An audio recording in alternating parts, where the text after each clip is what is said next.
There is news about gold in China that could be a game changer and have a global impact if China plays their cards right. I'll talk about that and so much more as we explore.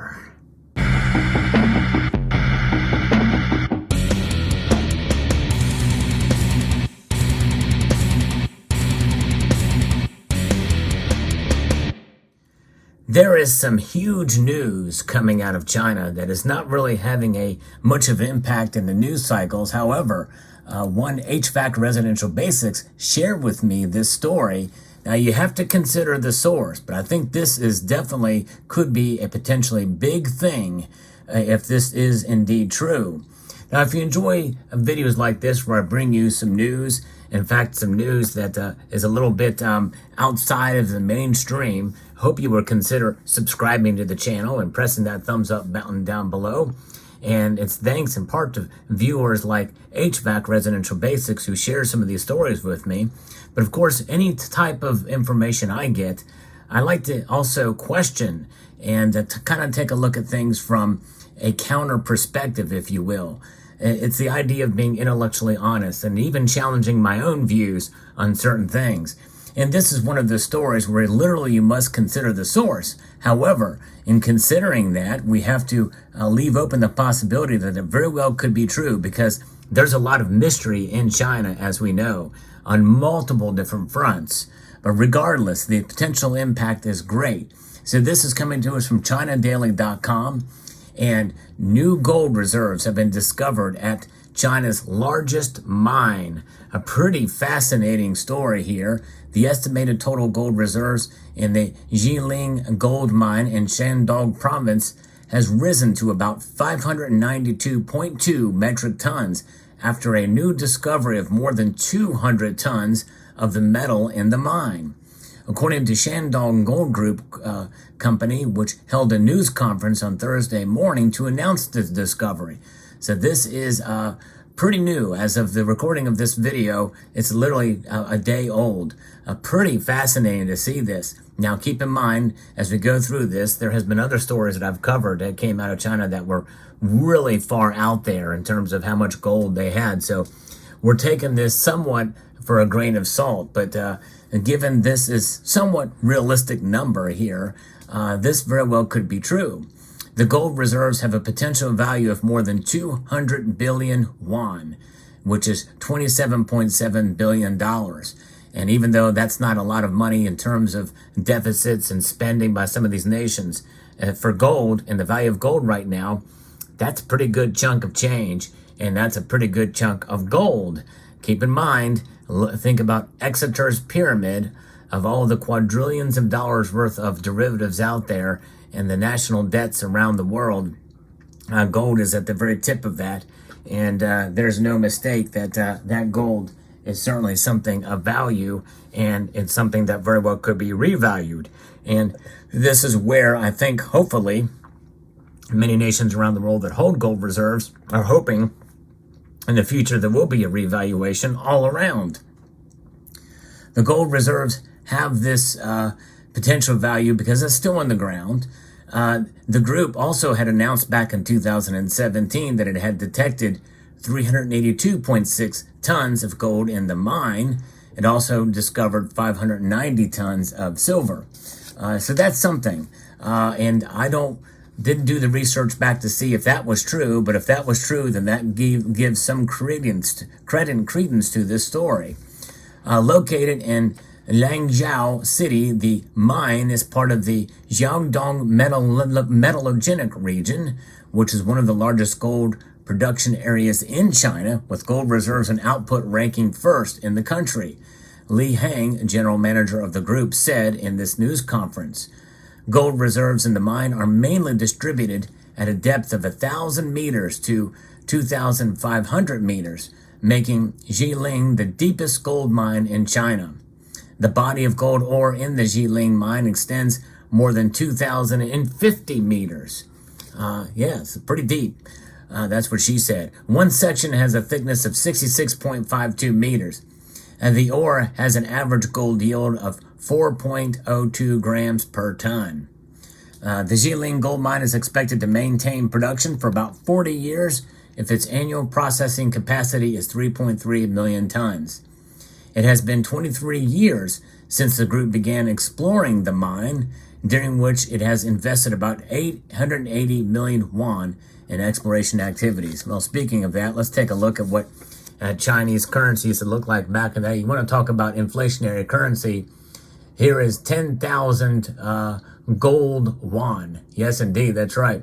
This is currency dating back to the 40s here. That you can see here, looks like that's 1949. Gold won. So was this backed by gold? I don't know. But anyways, from the Central Bank of China, it gives you a little bit of perspective here as we look at this thing. Here's some old currency. We'll put this as a backdrop as well too, because we look at some of this gold here, Chinese gold. I don't have a whole lot of Chinese gold, so I have to show some Chinese dragons on Perth Mint gold coins. Relatively close in proximity nation to China, indeed. But so explorers have drilled 180 boreholes with a total length of more than 300,000 meters. The deepest exceeded 4,006 meters in depth. That's amazing. 50 of the boreholes reached 2,000 meters. The discovery and exploration of the Jiling gold mine has great economic and scientific value and is of great significance for the development of China's gold industry, according to the group here. Now, that is big news if it's indeed true, and we can probably verify that, with their 2017 discovery. But you think about this. How will this be a game changer? How will this really make that much of a difference? Because, China's been relatively secret about the amount of gold they actually have in their reserve. Some people feel they have a whole lot more gold than what they are reporting. Kind of keeping an ace in the hole, right? And gold is that ace, or an ace in the hand, or what have you. I don't know much about cards, so I don't know if that analogy is really sitting well with folks. But when you think about that, when you think about the amount of gold that they already have, and they have been accumulating more gold, and understanding that really the Chinese Communist Party is pretty much controls a lot of stuff, probably including the mining sector, or enough of it that they can have great influence, they would be wise to probably add to their reserves. The more gold they have, the more power they will have, and they are the second largest economy in the world. And of the two biggest economies in the world, there's only one that's continuing to add gold to the reserves, and it's not the United States of America, it's indeed China.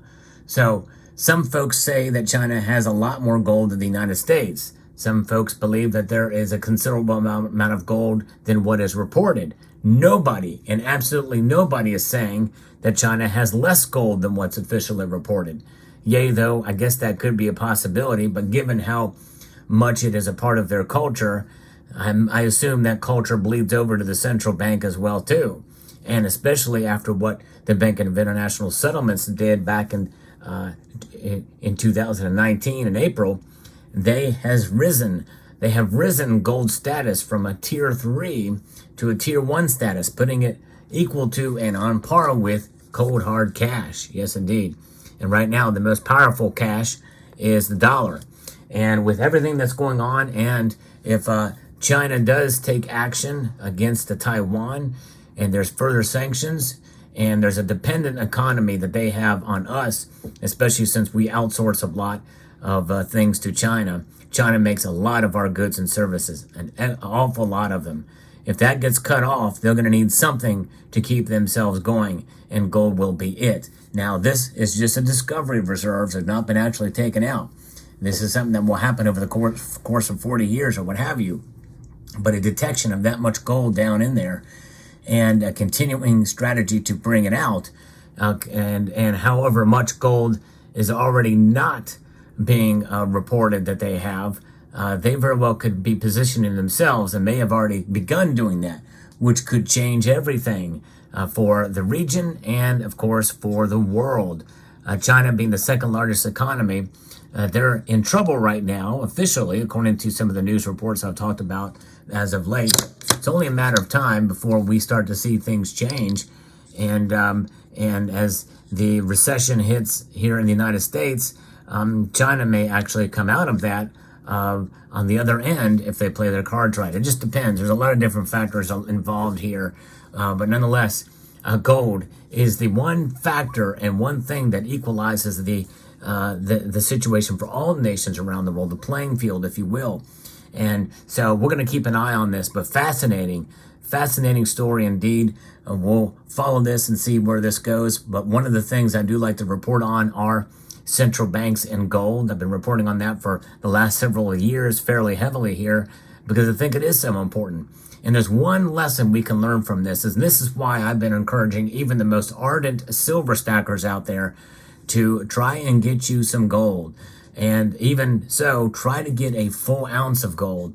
And if you get a full ounce of gold in your hand and hold it, there's nothing like it. You can feel it, even in this plastic capsule, or just the weight of it, you have something of substance. There's something to be said for that. It's just pretty amazing. This is a gold coin I bought this year from a local coin shop, and just beautiful. And Chinese gold, as long as it's genuine. I never buy any of the new Chinese stuff, but any backdated stuff I will. There's several reasons why I don't do it. First and foremost is because of all the counterfeiting that's practically allowed and promoted by Chinese officials. I think they could do more to put a stop to it, but they don't. So I have a little personal boycott from buying Chinese, new Chinese gold and new Chinese silver.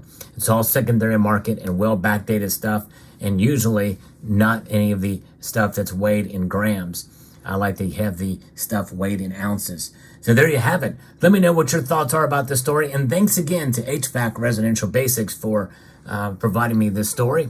And I would like to extend a multitude of gratitude to each and every one of you for taking the time to watch, and to encourage you to please rate, share, comment, and subscribe.